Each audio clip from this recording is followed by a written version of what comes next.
Hello friend, I'm Dani Walker. I'm a female entrepreneur who started a coaching business and a YouTube channel. And today I'm going to be sharing with you 5 of my favorite books that influenced my journey as an entrepreneur. If you love content like this and you want to see more, don't forget to subscribe to my channel and also hit the notification so you know when new episodes come out. This book was pivotal for me because it was at the very beginning of my entrepreneurial journey, but also at the very beginning of my journey with personal finance and taking control and ownership of that.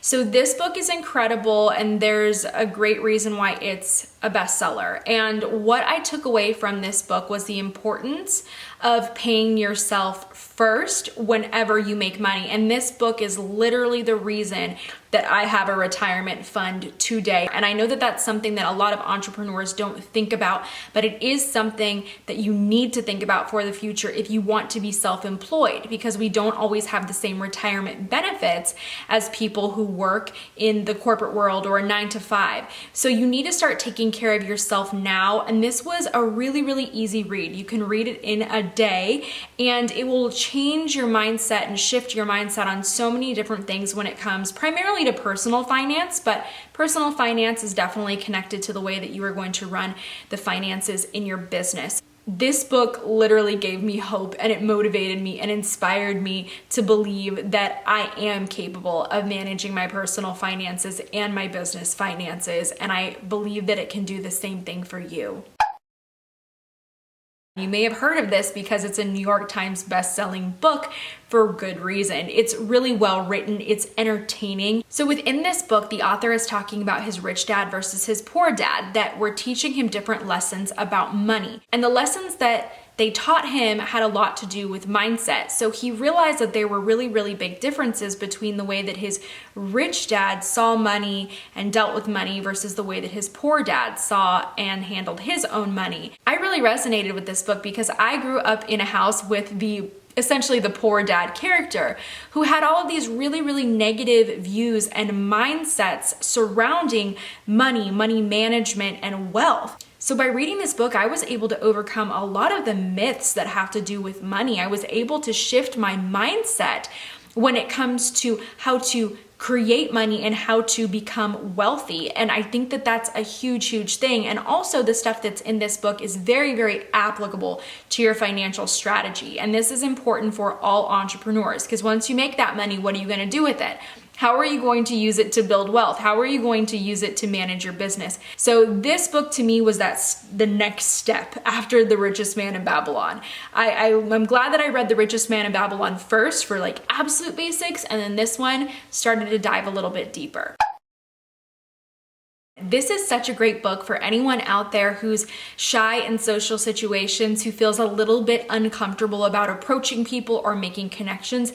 That was definitely me when I read this book. But after reading it, I realized that creating meaningful relationships with people is a lot easier than you think. I love this book because he gives so many actionable ways to accomplish these goals, to facilitate relationships. So when you meet somebody at a networking event, what do you do to stay in touch with them? How do you keep nurturing that relationship that you might not need in the moment, but in the future, you're like, you know what, in the future, I'd really like to work with them. This book will help you to be someone who doesn't just come out of nowhere approaching someone, hey, can you help me with this?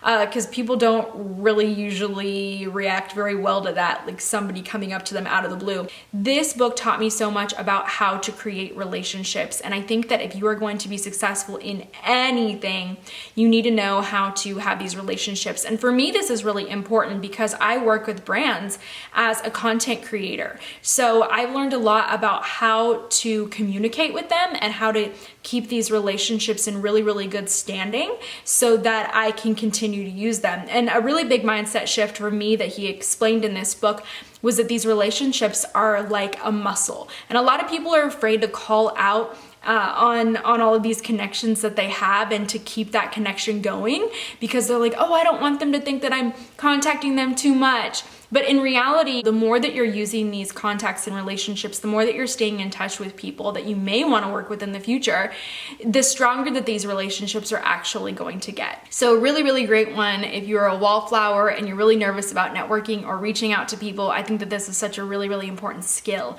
for any entrepreneur or really any person. This is another New York Times best-selling book, and for great reason. What it taught me most is the importance of automation. And this author talks about his own personal journey with that and how he basically created this 4-hour work week and got to enjoy his life, and all of that stuff is great. And he gave a lot of actionable tips in this book, like real suggestions, not just things that were extremely vague. So he was giving you real life instruction for here's how you can start to work remotely, which now a lot of people are doing. It was just so great because not only did it inspire me, but it helped me to see how I can approach work a little bit differently. And it encouraged me to set up automated systems within my own business. So if I want to step away from what I'm doing, if I want to spend time with my family, if I want to go on a vacation, I can do that and my business isn't going to fall apart. That is something that I think all entrepreneurs need. They need to learn how to create a business that can survive without them.